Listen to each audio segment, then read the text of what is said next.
All right, hello Honors 2. Good afternoon. This video is going to cover Unit 7, Algebraic Trig, Lesson 7. So this will be, as you can see from the title, further proofs and equations. And we're going to just continue with practicing solving and proving expressions and equations related to trig. All right. So to start, we've got two review questions. They're both solving. This one is cosine 2x plus sine x equals 1. And this one, I guess you guys can read, is 10 sine squared x minus 12 sine x minus 7 equals 0. Neither of these give a domain, so we're going to be finding general solutions for each. Okay, so I'm going to write that again. We need here a general solution. And here, we need a general solution, okay? So again, remember, a general solution is a solution that identifies all possible answers. And with trig functions, a lot of times we'll have multiple because of the periodic nature of the graphs themselves. All right, so we'll start with the one on the left. One of the things that we want to look for in trig equations ideally is the same argument, and that means the expression inside the trig function. So here we have a 2x, here we have an x. We don't like that. So one thing we should be thinking is, how can we convert this 2x into an x? Ideally also we have the same trig function itself. So we have a cosine here, a sine here. That's not good. Luckily, we've got an identity for cosine 2x, and we have an identity that will rewrite this in terms of sine, so that's what I'm going to start with. So cosine 2x, cos 2x is equal to 1 minus 2 sine squared x. 1 minus 2 sine squared x. And if you don't remember that, you can say that this is equal to cosine squared x minus sine squared x. And then we make a substitution for cosine squared as 1 minus sine squared. Minus another sine squared gives this. Okay? So that's our new expression for cosine 2x. Then we have a plus sine x equals 1. All right? And maybe this is overkill, but again, what we just did is we substitute that for this. Okay, if we clean up some things, let me go for another color here. Well, the 1 and the 1 here will cancel, right? And now I can factor out a sine x. Remember, we always want to factor out rather than divide. So if I do that, I'm going to get a sine x on the outside. And then I'm going to have a minus 2 sine x plus 1 equals 0. Okay? What we like about factored form, especially if it's set equal to 0, is that each factor itself, so this sine x and this minus 2 sine x plus 1, will, if either of these factors equals 0, the whole thing does. All right, so resist the temptation to divide here, right? It's not that good to divide by sine x both sides, because even though that gives you an equation, you might lose solutions. All right, so here, well, when is sine x equal to 0? Well, that's at x is equal to, I'm thinking cosine. Sorry. That's equal to 0 plus or minus pi k. Okay? Sine is equal to is related to the height. The height is 0 in the unit circle at, maybe I should draw this, 0 and pi, right? So let's get another color here, right here and right here, right? Those two values. This value is 0, this value is pi, right? If I add pi again, I get 2 pi, okay? So this solution, 0 plus or minus pi k, gives all of these locations, 0, 2 pi, 4 pi, negative 2 pi, negative 4 pi, etc. And it also gives all these locations pi, 3 pi, 5 pi, 7 pi, negative 3 pi, etc. All right? So there's one part. And this other one, well, this is equivalent to sine. of x equals a half, right? If I take this minus 1, I move it over. If I take this 1 and move it over, it becomes a minus 1. Minus 1 divided by minus 2 is 1/2.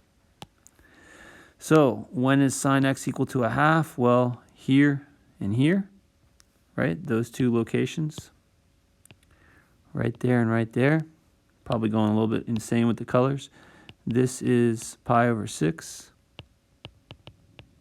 This is 5 pi over 6. And now, in this case, these aren't related by pi, right? If I take pi over 6 and I add pi, I'm down here. So I'm going to have to write these two answers as separate equations. So we could say x is equal to pi over 6 plus or minus 2 pi k, or 5 pi over 6 plus or minus 2 pi k.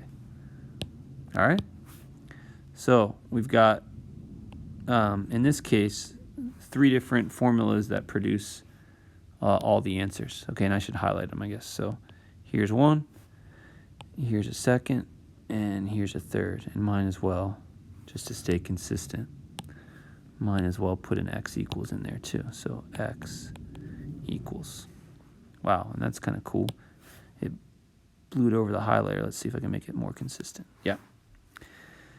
Okay, second right side equation. Well, this one, we're kind of, we like to set up better because we have sine x and we have sine x squared. So we can go right into a quadratic. We don't have to do any identities to change the form of any of the trig things. Okay, so I'm going to say, let's let u be sine x. Then our equation becomes 10u squared minus 12u minus 7 is equal to 0. All right. And let's see if we factor this. Well, it's going to be a little bit annoying. I want 70 and negative 12. So 2 and 35, no. 7, 10. Hey, Dad. No. Maybe actually it doesn't factor. Negative 70, and negative 12. Wait, let's see, 5 and 14. Nope. What am I missing? 4, 7, 10, 35 and 2, no.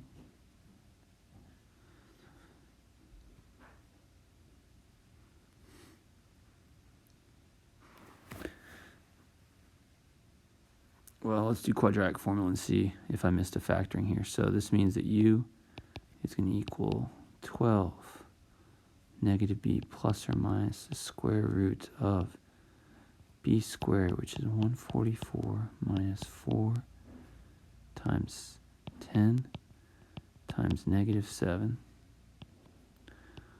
all over 20. Okay, so that's equal to 12 plus or minus square root 144 plus 280. Yikes. All over 20, which is equal to 12 plus or minus the square root 280 and 144 is 424 over 20. 106. So this is 106 and 4. That's 2 root 2 times 53. Yikes. Equals.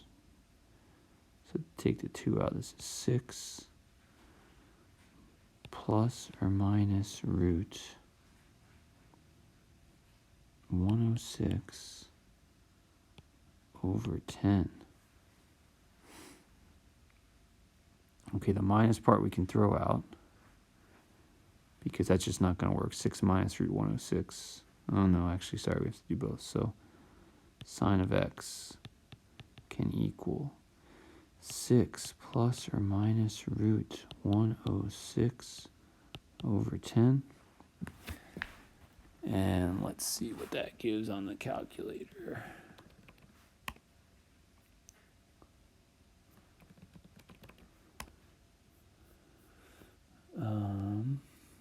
Check on Desmos actually.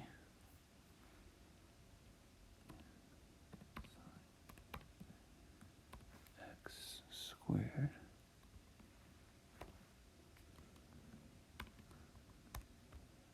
sine x squared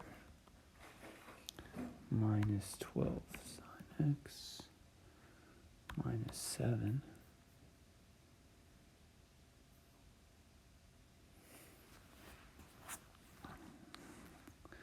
so we'll get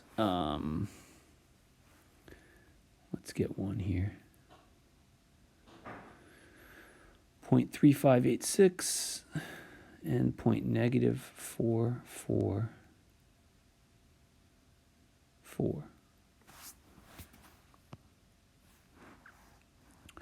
So x equals,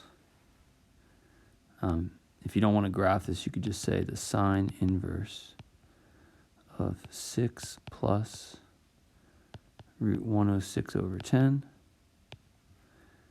and also x equals sine inverse of 6 minus root 106 over 10. Depending on what the calculator outputs, the two answers here are going to be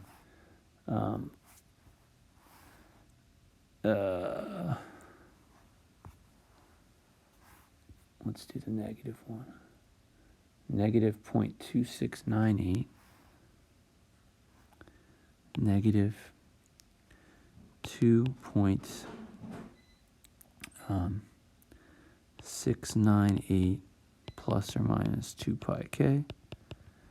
And also x equals negative 0.444 plus or minus 2 pi k. So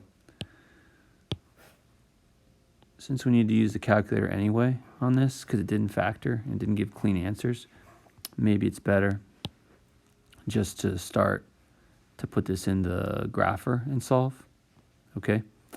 But here are your two answers. Let me highlight those, make them a little bit cleaner.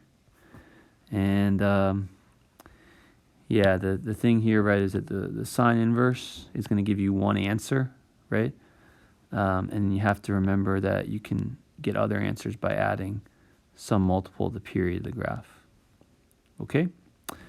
So I'll stop the video there and make another one for this example on, I believe it's page page 4 going forward. And here you get answers, and it looks like they agree with what we had earlier. The only difference is here they're saying there's a finite interval, so they only say 0, pi, pi over 6, 5 pi over 6. That's what we had here. And this guy looks like actually it's in degrees. So we'll have to check that these answers, 205 and 334, match up with the answers that we have in radians. Okay? All right, see you in the next video.